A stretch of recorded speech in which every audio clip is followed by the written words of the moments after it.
السلام علیکم ورحمۃ اللہ وبرکاتہ۔ ناظرین کرام،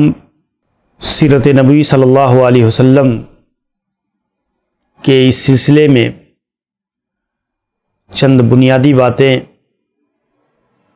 کہ اللہ کے نبی صلی اللہ علیہ وسلم کی عصمت، آپ کی آبرو کی حفاظت خود اللہ رب العالمین کرتا ہے۔ آئیے ہم دیکھتے ہیں کہ انبیاء علیہم الصلاۃ والتسلیم سے دشمنی، انبیاء علیہم الصلاۃ والتسلیم کی مخالفت، یہ ہر دور میں قوموں کا شیوا اور طریقہ رہا ہے، اور ہر زمانے میں انبیاء کے دشمن موجود رہے ہیں۔ ہمارے نبی صلی اللہ علیہ وسلم سے دشمنی، حقد و حسد، برائی، آپ پر طعن و تاریض، آپ کی توہین، یہ کوئی نئی بات نہیں ہے کہ جس کی بنیاد پر، جسے سن کر واقعی ایک مسلمان کو بہت تکلیف ہوتی ہے، کیونکہ ایک مسلمان کی گہری وابستگی ہوتی ہے اپنے نبی صلی اللہ علیہ وسلم کی شخصیت سے، آپ کی سیرت سے۔ لیکن اس کے باوجود بھی ہمیں اس بات کو جاننا ضروری ہے کہ قرآن مجید نے بہت ساری آیات کے اندر اس حقیقت کو ذکر کیا ہے کہ انبیاء علیہم الصلاۃ والتسلیم کی مخالفت اور حق سے اعراض،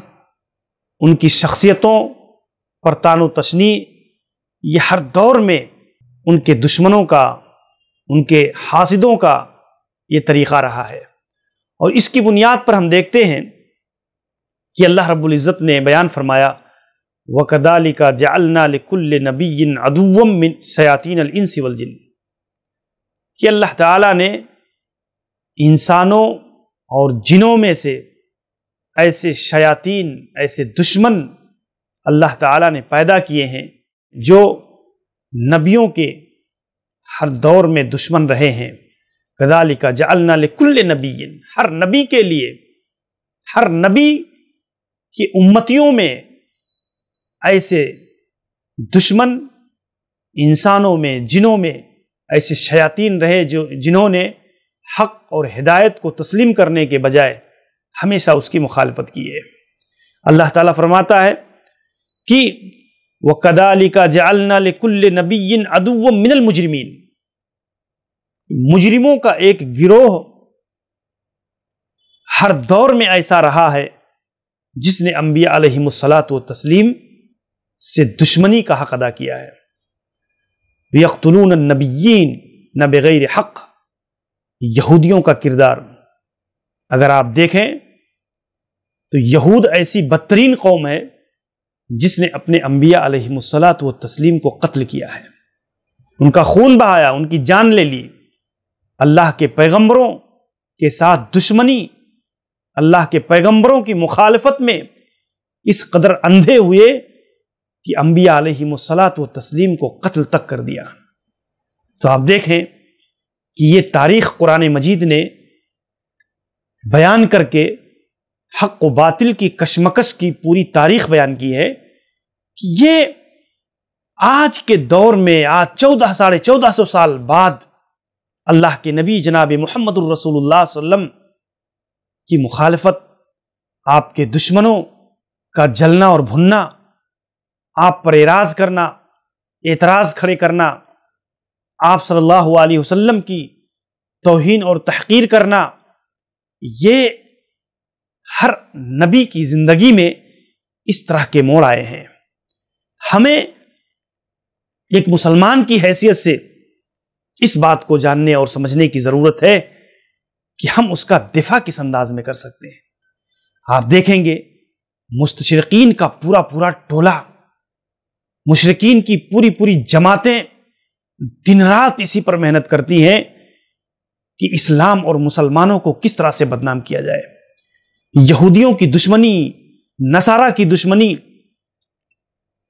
قرآن مجید نے بار بار بیان کیا ہے، اس کے پہلوؤں کو ذکر کیا ہے کہ ان کے حقد و حسد کی بنیادی وجہ یہ ہے کہ یہ اصل میں جاہل لوگ ہیں، ہدایت اور حق سے عاری لوگ ہیں، ناموس رسالت کی حیثیت کو سمجھنے کے لیے تیار نہیں ہیں۔ یہ سمجھتے ہیں کہ اس طریقے سے یہ اسلام کو، مسلمانوں کو کمزور بنا دیں گے، ختم کر دیں گے، حالانکہ اللہ رب العزت کی طرف سے یہ ایک انتظام ہے، یہ ایک انتظام ہے، اور یہی چیز ہر دور میں رہی ہے۔ آپ دیکھیں، عیسائی اور یہودی یہ وہ قوم ہے جنہوں نے اپنے انبیاء علیہم الصلاۃ والتسلیم کو نہیں بخشا، جنہوں نے اپنے انبیاء کی عزت و آبرو کو نیلام کیا، جنہوں نے اپنے انبیاء پر گندی گندی اور بھدی بھدی تہمتیں لگائیں، وہ ہمارے نبی جناب محمد الرسول اللہ صلی اللہ علیہ وسلم کی عزت و احترام کو کیسے قائم رکھ سکتے ہیں؟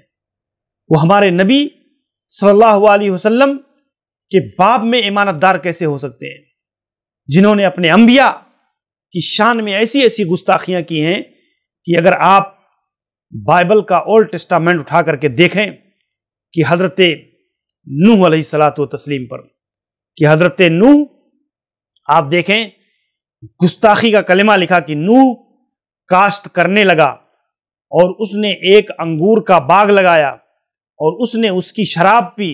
اور اسے نشہ آیا اور اپنے ڈیرے پر وہ برہنہ ہو کر کے جو ہے ناچنے لگا۔ یہ آپ دیکھیں کتاب پیدائش باب 9 اور آیت 20-21، یہ اولڈ ٹیسٹامنٹ اٹھا کر کے دیکھیں کہ کس طریقے سے یہودیوں اور عیسائیوں نے اپنے نبی، یہ وہ انبیاء کرام ہیں جن کو یہ بھی تسلیم کرتے ہیں۔ آپ دیکھیں ہمارے نبی صلی اللہ علیہ وسلم سے پہلے کے جو انبیاء ہیں،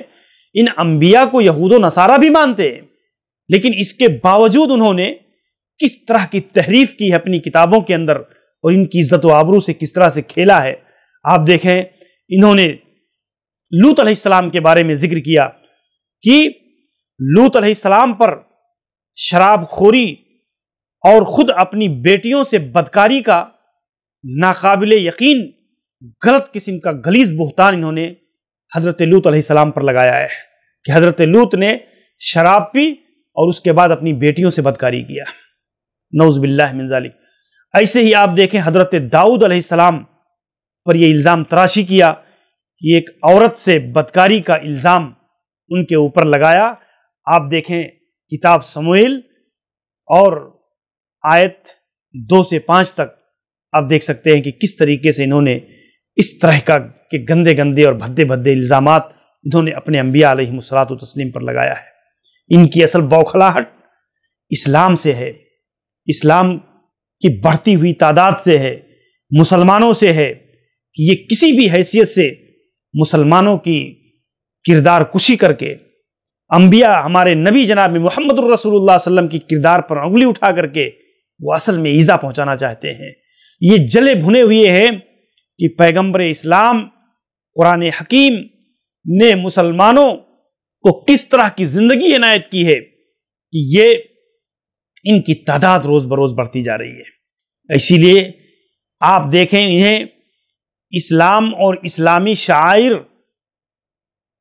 ہمیشہ ان کے نشانے پر ہوتے ہیں۔ قرآن مجید،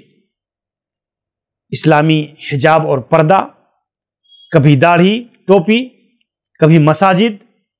مدارس، یعنی اسلامو فوبیا کا اتنی تیزی کے ساتھ سماج اور معاشرہ میں رجحان بڑھ رہا ہے کہ ایک آدمی اسلام سے خوف زدہ ہے، اور اس خوف کے نتیجے میں نفرت کے جذبات اس کے اندر پیدا ہوتے ہیں۔ اس حیثیت سے اگر آپ غور کریں کہ یہ اصلاً انبیاء علیہم الصلاۃ والتسلیم کا استہزاء اور مذاق یہ کوئی نئی بات نہیں ہے، بلکہ ہر دور میں قرآن مجید کہتا ہے وَمَا يَأْتِيهِم مِّن رَّسُولٍ إِلَّا كَانُوا بِهِ يَسْتَهْزِئُونَ، کہ جتنے بھی رسول دنیا میں آئے ان کی قوموں نے ان کا استہزاء کیا، ان کا مذاق اڑایا، ان کی توہین کی، ان کی تحقیر کی۔ یہ انسانوں کی روش اور قوموں کا وتیرہ ہر دور کے اندر اپنے انبیاء علیہم السلام کے ساتھ رہا ہے، اور اسی بنیاد پر ہمارے نبی جناب محمد الرسول اللہ صلی اللہ علیہ وسلم پر جس طرح کا اعتراض اور گھناؤنے قسم کی الزام تراشیاں اعدائے اسلام کی طرف سے جو کی جاتی ہیں، اس کی بنیادی وجوہ اور اسباب کو سمجھنے کی ضرورت ہے۔ اور یہ کوئی نئی بات نہیں ہے جو مسلمانوں کو اس حیثیت سے ایک تسلی ملتی ہے کہ یہی اصل میں حق ہونے کی دلیل ہے۔ اسی میں حق ہونے کی دلیل ہے کہ اللہ کے نبی صلی اللہ علیہ وسلم برحق اور سچے پیغمبر ہیں، اور ایسے لوگوں پر ہی اعتراض کیا جاتا ہے۔ بہرحال اللہ تبارک و تعالی ہمیں جو ہے اپنے نبی صلی اللہ علیہ وسلم کے دفاع اور اللہ کے نبی صلی اللہ علیہ وسلم کی سیرت سے ماخوذ پاکیزہ تعلیمات کو سمجھنے اور اسے اپنی زندگی کے اندر نافذ کرنے کی توفیق عنایت فرمائے۔ اقول قولی ھذا استغفر اللہ لی ولکم ولسائر المسلمین من کل ذنب۔ السلام علیکم ورحمۃ اللہ وبرکاتہ۔